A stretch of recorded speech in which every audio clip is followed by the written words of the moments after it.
These gloves are less than a year old and made of genuine leather. So, what the hell happened to them? It's not actually a manufacturer's defect. Instead, it's over aggressive maintenance. The fighter who owns these gloves used leather conditioner every week, which is overkill. Leather conditioner should be applied every 1 to 4 months based on use.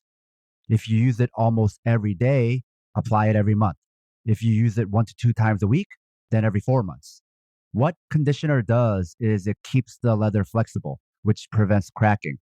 But what it also does is make the leather softer and thinner. That alone, however, will not tear up the glove.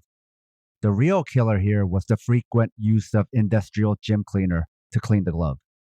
Many gyms leave gym cleaner spray out for students to use.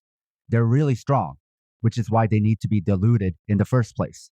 And it's meant for thick surfaces like mats, heavy bags, or even rings. So you're spraying it over a large surface area, wiping it off, and it will also immediately air out and evaporate. They're not meant for gloves. What you should do instead is wipe the shell with leather wipes or dampen a microfiber cloth with water and wipe the shell. You can then use a mild disinfectant spray and spray the microfiber cloth and wipe the inside. Leather wipes won't do anything for the liner, and water alone will just make it worse. Then, when you're done cleaning it, drop an activated charcoal bag in it and let it air dry. Activated means you gotta leave the charcoal bag out in the sun. But now that the glove is split open, what can we learn about the Vali Lancer leather Muay Thai gloves? Well, we know it does indeed use genuine leather because of the way the shell came apart. PU synthetic leather will shed and peel off. We can also see it uses a 3-layer multi-foam system. Usually Thai gloves use medium density foam on the outer layer, so it can also be used for bags and pads, not just faces. It's orange probably because the color from the leather bled through into the foam. Then the white middle layer is meant to spread impact rather than absorb at a single point. Then the final black layer is comfort foam for the knuckles. The stitching survived the chemicals. In fact, the structure stayed intact. It's the shell that failed, but purely due to the chemicals. It's a traditional Muay Thai glove designed with a rounded cuff and a pre-curved fist, so you can't really open your palm. The thumb is straight. It has padded palms and splints on the wrists to keep it stiff. So the thing about traditional Muay Thai glove design is that it's not meant for just punching. It's also meant to clinch, catch kicks, and block kicks.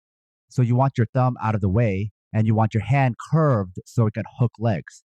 You want the wrist to be stiff for punching, but rounded and roomy so you can still bend your wrist for clinch or kick catching. The foam is also stiffer than most boxing sparring gloves because Muay Thai gloves are meant to be multi-purpose. Not just in the ways I listed when it comes to sparring, but Muay Thai is not taught like boxing where it's one-on-one and a private lesson, where you might switch out gloves. It's taught in a class setting, so the one glove has to be your pad work glove, bag glove, and sparring glove.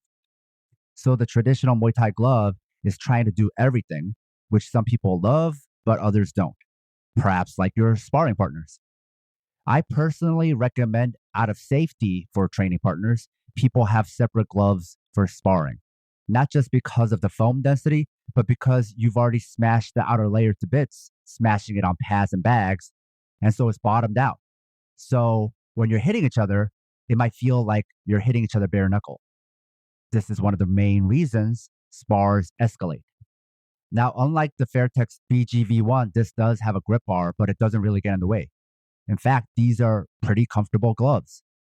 The palm is completely covered up and the opening starts at the top of the wrist, which is different than boxing gloves. The reason for this is in their intended use. These gloves mostly have sparring in mind. They're meant to be durable as you fight someone and not come apart as you clinch or catch a kick. You need your palm to be protected. Do you need that if you're only using this for the bag or pads? No. If you don't spar, don't get these gloves. If you're only hitting the pads and doing bag work in your Muay Thai class, you're better off with value boxing gloves or boxing gloves intended for pads and bags. When you're paying more for a glove just to hit pads or bags, you're paying for more protection and better feedback. Now on this glove, the hook and loop strap is also anchored to the cuff itself, rather than originating at where the cuff is split. This protects the integrity of the glove and allows the cuff to remain rounded. In a traditional Thai glove design, the cuff is meant to be stiff but roomy.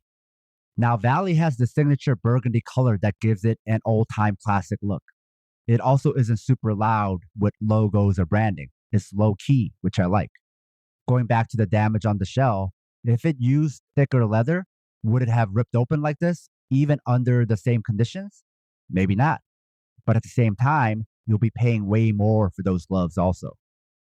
This glove is actually a good Muay Thai glove, and in my opinion, also a beautiful one, and one that's worth the price.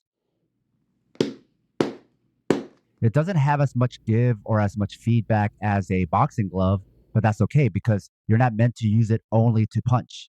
You're supposed to be using the full breadth of Muay Thai. Unlike boxing, punches aren't your only weapon, so you can't judge Muay Thai gloves the same way you do boxing gloves. I'll put a link to everything I mentioned in the description below. With that said, if you like my educational content, I'd really appreciate it if you could like, share, and most of all, subscribe.